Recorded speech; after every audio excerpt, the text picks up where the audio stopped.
মরিচিকা, মায়াজাল। এই মায়াজালে আমরা আটকে আছি, ফলে মৃত্যুর কথা আমরা ভুলে গিয়েছি। পাগলের মতো ছুটছি, আরো টাকা লাগবে, আরো খ্যাতি লাগবে, আরো যশ লাগবে, আরো দাপট লাগবে। আমার এত টাকা দিয়ে কি হবে? এত সম্পদ দিয়ে কি হবে? এত ব্যস্ততা দিয়ে কি হবে তোমার? স্টপ, থামুন, অনেক হয়েছে। আন্না, থামুন, take a rest, take a breath, and think about death. Think that you have to go back to your Lord. একটু বসেন না, একটু ভাবেন যে আমাকে চলে যেতে হবে, চলে যেতে হবে। এই কোলাহল, এই ব্যস্ততা, এগুলো থাকবে, থাকবো না আমি। সাইয়েদনা ওমর ফারুক বলেছেন, মুতু ক্বাবলা আন তামুতু, মরার আগে একবার মরো। হাসিবু ক্বাবলা আন তুহাসাবু আলাইকুম, তোমার হিসাব নেওয়ার আগে তুমি একবার নিজের হিসাবটা করো না। কাগজ বের করে একটু লিখো না, কি কি ভালো কাজ করছিলা, যেগুলো দিয়ে নাজাতের ওসিলা হতে পারে। 1 2 3, আর কি কি আকাম কুকাম করছো দেখো না, লিখে দেখো তোমার অবস্থাটা কি।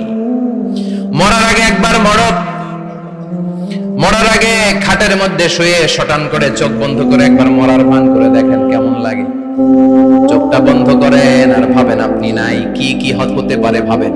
আপনার ছেলে মেয়েরা কান্না জুড়ে দিবে, আপনার প্রাণের স্ত্রী বিলাপ শুরু করে দিবে, বন্ধু বান্ধবের চিৎকার আর মাতম, স্থানীয় এলাকার মসজিদে ঘোষণা, অমুক এলাকার নিবাসী অমুক ভাই অমুকের ছেলে অমুক দুনিয়ায় নাই। সব আত্মীয়রা চলে আসবে, ফেসবুকে স্ট্যাটাস দেয়া হবে, সবাই সবাইকে জানাবে বিকাল 4টায় অমুক হাই স্কুল ময়দানে আপনার জানাজা। ছুটে আসবে, সবাই ছুটে আসবে আপনাকে শেষ বিদায় দিতে, গুড বাই জানানোর জন্য, আল ওয়াদা, বিদায় জানাতে আসবে সবাই।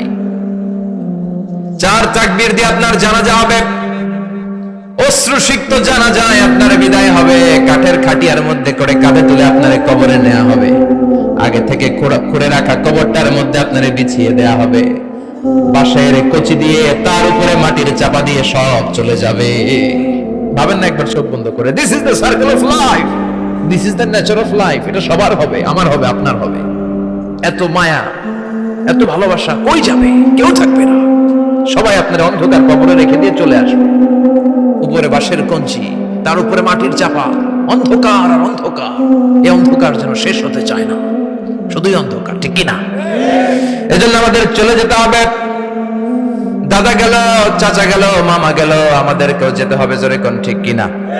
একদিন মাটির ভেতরে হবে ঘরে মন আমার, কেন বন্ধ দালান ঘর, প্রাণ পাখি উড়ে যাবে পিঞ্জর ছেড়ে,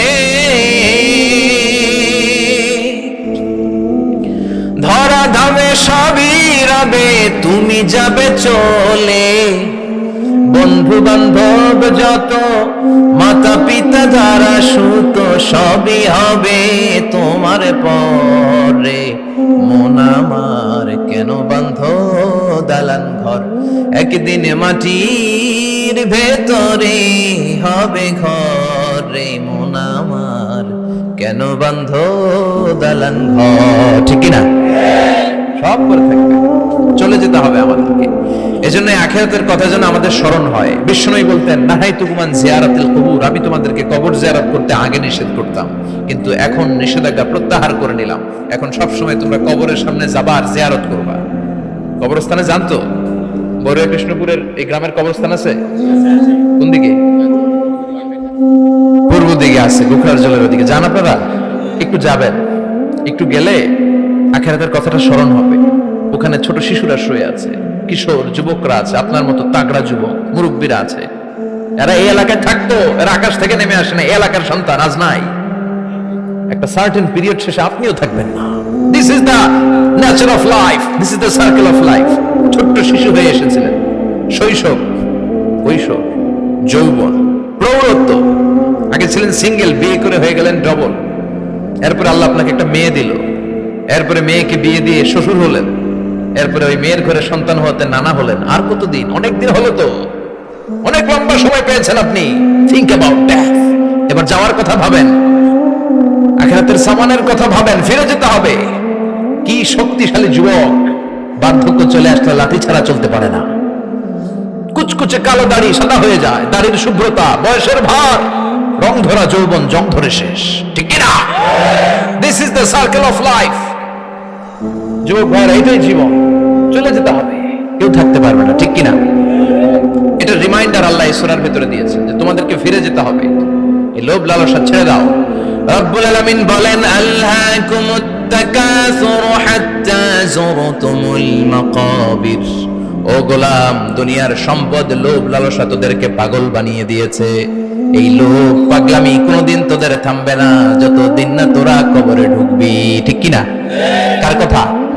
আল্লাহ বললেন দুনিয়ার সম্পদ আর লোভ আর মোহে তোমরা গাফেল হয়ে গিয়েছো, আখিরাতের কথা বেমালুম তোমরা ভুলে গিয়েছো। কিন্তু আখিরাতে তোমাদের যেতেই হবে, কবরের বাড়িতে তোমাদের ঢুকতেই হবে, ঠিক কিনা? যেতেই হবে, আমরা ভুলে যাই।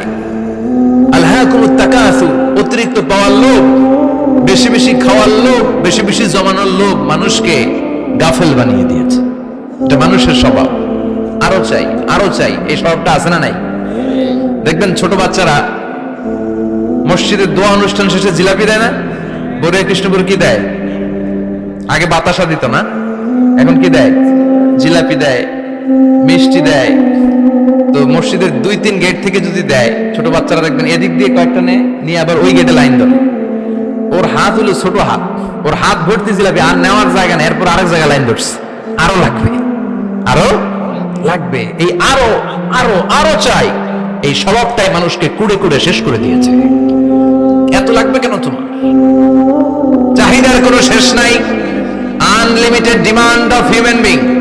যার আছে বেশি তার চাই বেশি, যার সাইকেল আছে তার হোন্ডা চাই, হোন্ডা আছে তো প্রাইভেট কার চাই, প্রাইভেট কার আছে তো প্লেন চাই, প্লেন আছে তো হেলিকপ্টার চাই, হেলিকপ্টার আছে তো ওইটা চাই, ওইটা আছে তো সেটা চাই, ঠিক কিনা?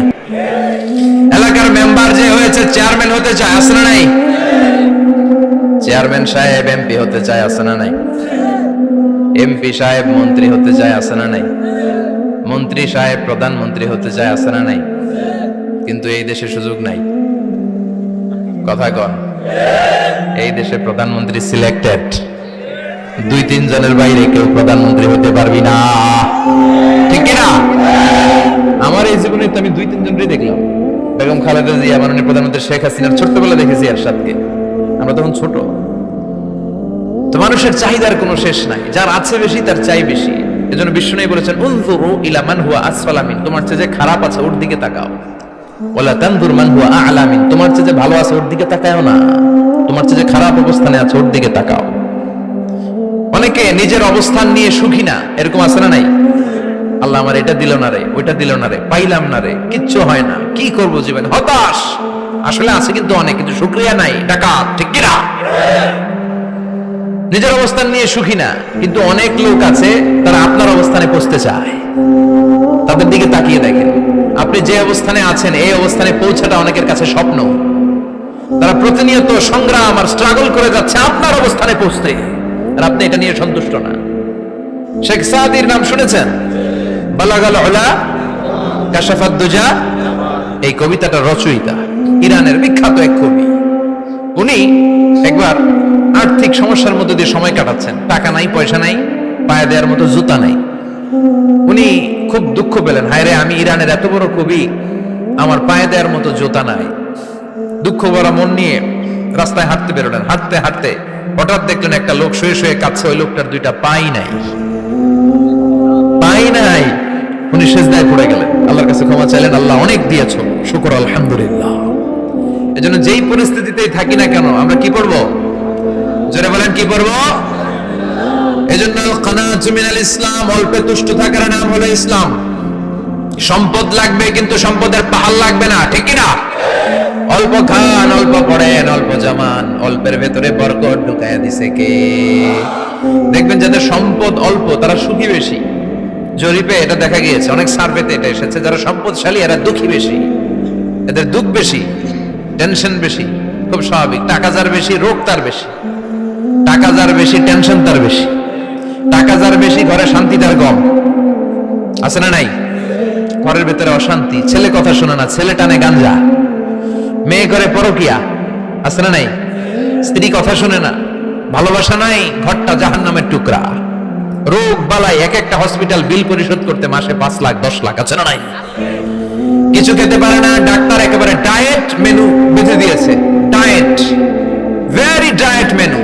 এটা এটা এটা এটা কিছুই খাবেন না, শুধু গরু খাবেন না, খাসি খাবেন না, চিংড়ি খাবেন না, খালি ঘাস খাবেন, ইচ্ছে মতো ঘাস খাবেন, মানে ঘাস জাতীয় যত আইটেম আছে সব খাবেন, শাক খাবেন, সবজি খাবেন, সালাদ খাবেন। গরু, চিংড়ি, মুরগি, গোশত, ইলিশ কিছু খেতে পারে না। তাহলে রোগ বেশি, খাওয়ার মজা নাই, ঘরে সাংসারিক শান্তি নাই, খালি ব্যারাম আর ব্যারাম, ঠিক কিনা? কিন্তু সম্পদের পাহাড় গড়েছে। আর অল্প যারা খায়, অল্প পড়ে, রিক্সাওয়ালা, কুলিওয়ালা, অল্প বেতনের চাকরি, কিন্তু হক হালালি মেনে চলে, দেখবেন শান্তি আছে অনেক। হ্যাঁ, বাসা ভাড়া দেয়, ফ্যামিলি চালায়, বাচ্চাদের স্কুল বিল, এরপরও মাস শেষে 1-2 হাজার টাকা হাতে থেকে যায়। আর ওর প্রতি মাসে 10 কোটি টাকা ইনকাম, তারপরও ব্যাংকের ঋণ আছে না নাই? সুখ কারে বলে? কিভাবে আপনি সুখকে ডিফাইন করবেন? সুখ তো টাকায় কিনা যায় না, শান্তি টাকা দিয়ে হয় না, শান্তি দেওয়ার মালিক কে? শান্তি আছে অল্প খেয়ে শুকর করার মধ্যে, শান্তি আছে আলহামদুলিল্লাহর মধ্যে। চিল্লায় বলেন ঠিক কিনা?